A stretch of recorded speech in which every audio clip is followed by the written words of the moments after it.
Alright, y'all, I just had me some cake. I guess I had me some cupcakes for some of you that's having birthdays. Introduction is past, and I don't want to just jump to a different subject, but I want to answer this question. How come I tell certain ones happy birthday and others I don't say a happy birthday to? Forgive me, y'all. Forgive me. I just know that I really, it's not that you're not important.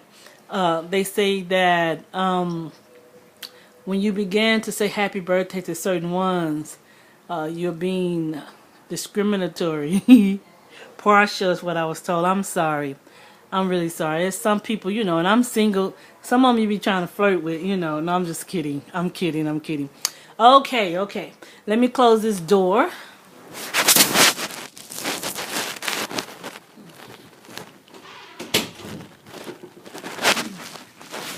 All right, now let's go a little deeper into the lesson. Let's talk about the fist fights, the anger. Now I think we hit the introduction well.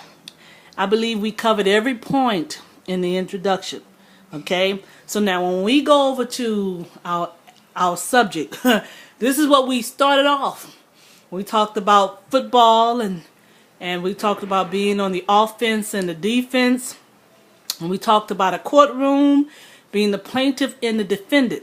Now we learned that the plaintiff also has to do comeback in the middle of a fight. Okay, so in being on the offensive, you still need to block for the quarterback. So you're still doing the defense. Amen. Okay. You're trying to keep the people back, whereas the defense is trying to get to the plaintiff.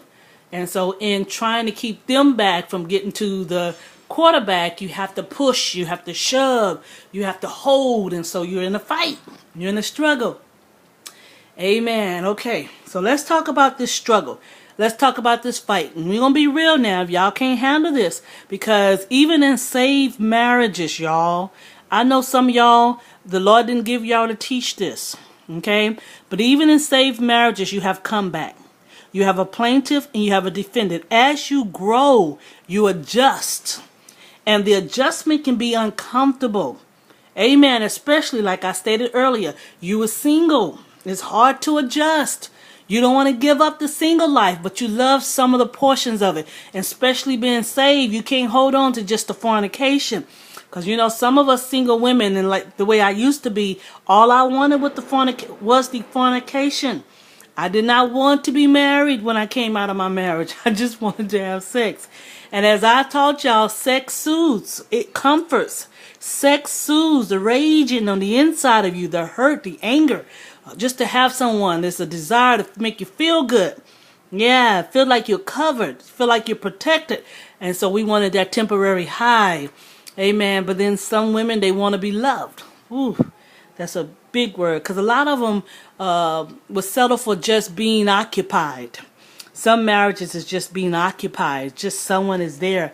And I sat the other night and I thought, wow, can you imagine having to sit home and wait? Some women are content waiting for their husband to come home, knowing he ain't out there doing right. Some women have adjusted their schedules to wait on their husbands to come home, knowing that he's out there doing whatever, as part of being a good wife. That's what they feel.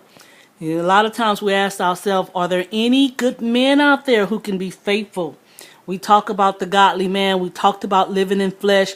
I know, even for myself, when I went through 10 years, when my husband cheated for 9, my flesh couldn't cheat. I couldn't cheat. I couldn't stand my husband. I didn't love him, but I could not cheat because I was committed to God. And God told me in the beginning of the marriage to give me your heart and I won't hurt you. Amen. And there are times that I love God. So, man, that was my first love.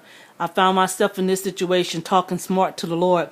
I asked the Lord the other day, what is the difference between talking smart and in my past when I was going through, and it almost felt the same. In fact, I think back then hurt more because we expect a marriage, as I used to teach, the devil paints a fairy tale when it comes to being married. We think we're going to have the picket fence and the good husband, and this is what we desire. It is a challenge when you're married. It is a challenge. Amen. And so we get disappointments, especially when it's totally different than what we thought it would be, because a lot of the church folks didn't show us humility. A lot of folks didn't show us the inside of the house. Amen. So we just felt like that was part of God's will for us to be married. That's what he made us for. But in grace and mercy dispensation, he gave us a choice. Amen. You have a choice to be married or to be single. And so I asked the Lord, I said, Lord, why is it back then I loved you regardless to what you did? Regardless to what you allowed. I loved him so. It wasn't easy for me. I wouldn't dare talk smart to the Lord. And I had to chastise myself. I said, Lord, please don't give me an arrogant spirit. I don't want to get so used to God, because I know there's a God. It's just like God, he gets so angry sometimes. He resents some things. So you can tell because he speaks. And when my mouth get bad, the Lord. And so the Lord's have to deal. I just think that passion, what used to be, as the Revelation talks about, going back to your first love. Your first love. And that's how it is with a relationship when it all first began. And whether or not the chemistry was there, or whether or not it was convenient. Some of our relationship was convenient. It was just to occupy space. Yeah, he was just an occupant. Amen. A lot of times we didn't commit. We just borrowed someone to occupy the space. And so we had to go through hell. And so when we had nothing to keep us, because I believe true love keeps your emotions intact. And although you disagree, because the love is there, the love keeps you in control. When you truly love a man, you don't want nobody to touch him. And you don't want to scar him up and bruise him up. And vice versa. When a man truly loves you, you're precious to him. Amen. He doesn't even want anyone to touch you, less alone he beat on you.